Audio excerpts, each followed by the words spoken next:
तो अब हम जावास्क्रिप्ट के कोड को app.js फाइल के अंदर लिखना स्टार्ट करते हैं और उसके लिए पहले मैं अलर्ट बॉक्स के कोड को हटा देता हूँ। यहाँ पर हमारा गोल एक बहुत ही बेसिक कैलकुलेटर है जिसके अंदर हम कोई भी न्यू नंबर एंटर करें तो ये कैलकुलेटर जो भी लास्ट नंबर हमने एंटर किया था उसमें उस न्यू नंबर को ऐड कर दे।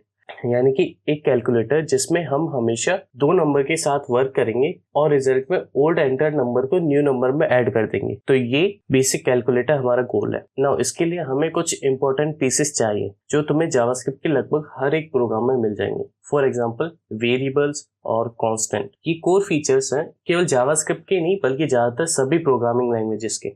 नाउ वेरिएबल्स और कांस्टेंट है क्या? जावास्क्रिप्ट में तुम वेरिएबल को कैसे डिफाइन करते हो और इसकी एग्जैक्ट मीनिंग को मैं अभी एक सेकंड में बताता हूँ।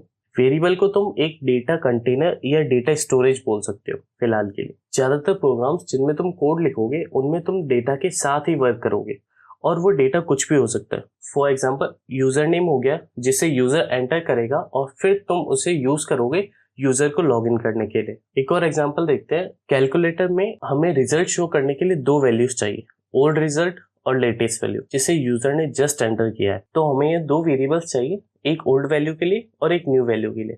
फिर इन दोनों वैल्यू को मिलाकर हम फाइनल रिजल्ट निकालेंगे। उसके लिए हमें तीसरा वेरिएबल चाहिए जो कि होगा करंट रिजल्ट। ना वेरिएबल एक डेटा कंटेनर है जो किसी भी टाइप के डेटा को होल्ड करता है और जावास्क्रिप्ट में हम वेरिएबल को लेट कीवर्ड से क्रिएट करते हैं। फिर तुम्हारी चॉइस का कोई भी नाम जो कि पर्टिकुलर नेमिंग रूल्स को फॉलो करता हो, जिसे हम बाद में डिटेल में देखेंगे कि नेमिंग रूल्स क्या है। फिर उसके बाद एक इक्वल साइन और फिर वैल्यू जो तुम इस वेरिएबल में स्टोर करना चाहते हो। वेरिएबल क्रिएट होने के बाद तुम इसे हमेशा रीअसाइन कर सकते हो, न्यू वैल्यू एंटर कर सकते हो। तो यहाँ पर मैं वेरिएबल में न्यू वैल्यू को असाइन कर रहा हूँ।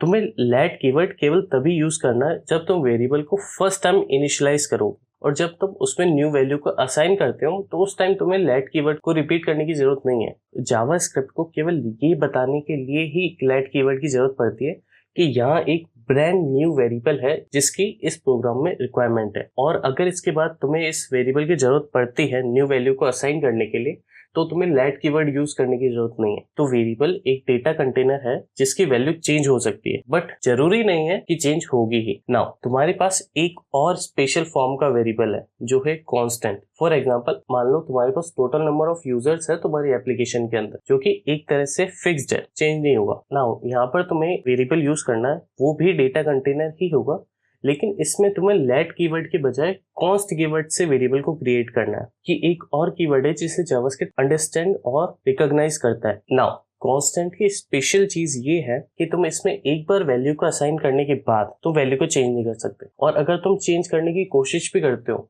तो तुम्हें एरर मिलेगा। तो इसकी वैल्यू चेंज नहीं होती है। अब तुम सोच सकते हो कि वेरिएबल में वैल्यू स्टोर करने की क्या जरूरत है अगर वैल्यू चेंज ही नहीं हो सकती।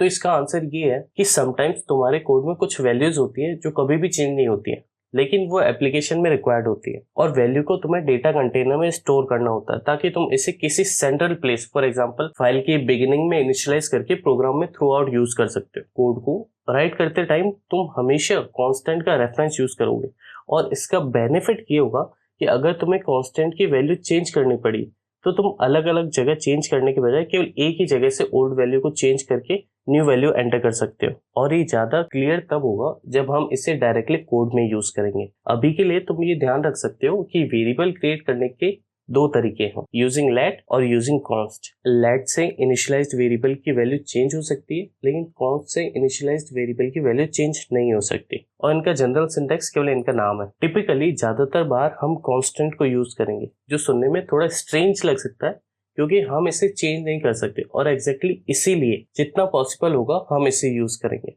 अगर तुम्हारे पास वैल्यू है जो एक्चुअली में कभी भी चेंज नहीं होगी थ्रू आउट द एप्लीकेशन तो तुम इसे हमेशा क्लियर करना चाहोगे ताकि अगर कोई और डेवलपर तुम्हारे कोड को रीड करेगा तो वो क्विकली समझ जाएगा कि ये डेटा कांस्टेंट है और ये चेंज नहीं होगा। ये तुम्हारे कोड को सिंपली इजी बनाता है ताकि दूसरे डेवलपर्स भी इसे इजीली समझ सकें। नाउ ये बहुत सारी न्यू और थ्योरेटिक नॉलेज है और इसका यूज करने के बाद ही ये अच्छे से समझ में आएगी। तो इसे यूज करते हैं इन द नेक्स्ट वीडियो।